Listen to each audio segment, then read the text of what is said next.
Wanted to do a really quick video review for you guys here of Across the Spider-Verse, but not just like normal Across the Spider-Verse. I actually got to see a really cool touring band, essentially, playing the soundtrack to Across the Spider-Verse. They came through the great city of Orlando, Florida today, and I went with my wife for the evening show, and it was so good.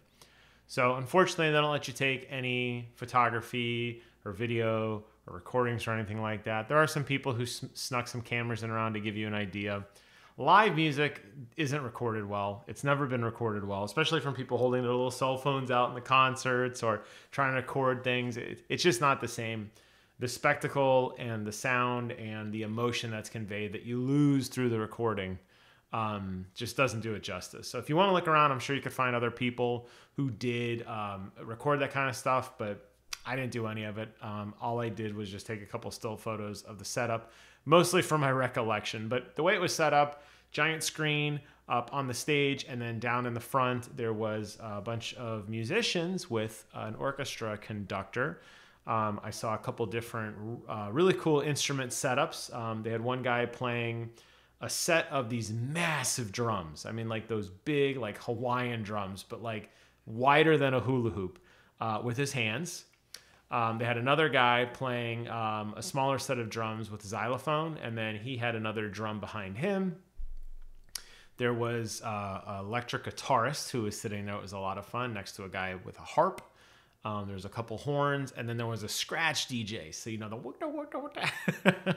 and together they recreated pretty much the entire soundtrack. There's a couple places where they just let the original music play, but it was more than that. It was kind of like that 4D experience. I don't know if you've ever been to a 4D movie. I went to one and I hated it, but it was kind of like that without getting violently thrown around in your chair.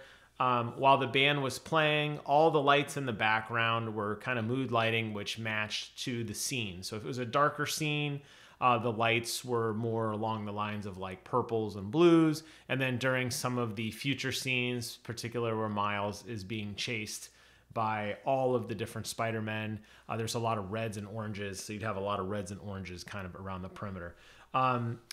So you had that kind of mood lighting going with it. They definitely injected some smoke and some strobe lights as well in some certain areas. But it was hard not to just want to focus on the movie, but I kept looking down at the band too, because you could tell when they were getting ready to play. Sometimes the orchestra conductor was always standing there kind of just at attention, just waiting. But you could tell when she was getting ready to cue people, because she'd kind of like start pointing to everybody with her wand. And I was like, oh, we're going to get ready to get something going here. Because there's a lot of scenes where there's just like gentle, like music in the background. And there was some of that just carried over to from the movie to the surround sound. But you could tell when that music kind of ramped down and they would start blaring things up. Particular moments of impact, obviously kind of the whole last finale scene there with Miles finding out he's not in his home Earth anymore. That was a really triumphant scene with the band going nuts. The whole opening scene with Gwen Stacy and her dad, and that big fight scene with the was it the Vulture? I don't know, like a cartoon. It was like a sketch version of a villain from like a wrong time in the museum. That had a lot of, that was just kind of like setting the stage. It was done really well. The other thing I really liked too was, because most people in the theater were either dressed up like Spider-Man or Gwen Stacy or whatever, they knew the movie. This wasn't their first viewing. And when the show started, the orchestra conductor grabbed the microphone and she said, hey, listen, this isn't a silent show. If you like a character, if you like a song, if you like a moment, we want to hear from you. We feed off your energy. So there was a lot of scenes where people were like standing up and applauding. By far, I'd say the best one, of course, had to be Spider-Punk, who is like really the star of the show. Even India's Spider-Man got a big pop too. But it was so fun to just see, because everybody else, except for me, because I really don't remember the movie, but I really enjoyed it.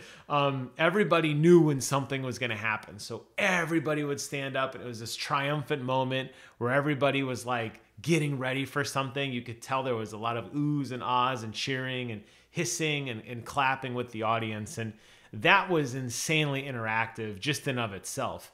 But it was even more fun with the fact that you knew when the orchestra was getting ready to rev up, because like I said, the lights would come on, it would start to really turn into like this emotional like event. And you could see, I'm looking around and you could see people like getting ready to like, you know what I mean? And it built up for the excitement of what was happening on the screen. This was awesome. I have been to other concerts before where they will play usually video game music. That's the one I've been really enjoying, like the Symphony of the Goddess from Legend of Zelda, or a couple of the Final Fantasy concerts I've been to, Video Games Live, where they'll take snippets of video games and they'll play the music over them. This was a little different because there's an entire movie. So the movie is obviously paced to have highs and lows, ups and downs, and you got to experience all of that emotion, not just like the big hits. And I think it resonated a lot more with me. If they did this more often, I would go to this every single time for pretty much any movie, especially ones that have such unique art style like the Spider-Man, Into the Spider-Verse, or Across the Spider-Verse. The music is really, really good. The scratch guy was definitely the star of the show. He had a couple solo moments where he was really getting into it and just jamming out, and it just made the movie so much better, which I didn't think was possible because I really enjoyed it, even though I don't really remember it, but I knew I liked it. So just wanted to give my quick and dirty review on that. Just got home from the theater. That's it for me, today's video. I got a lot of good content coming out in the next week or so stay tuned for all of that. And yeah, if this is in your town, go find it. You will not be disappointed. Thank you guys so much for watching. Take care of yourselves. And until next time, I will see you guys on the other side.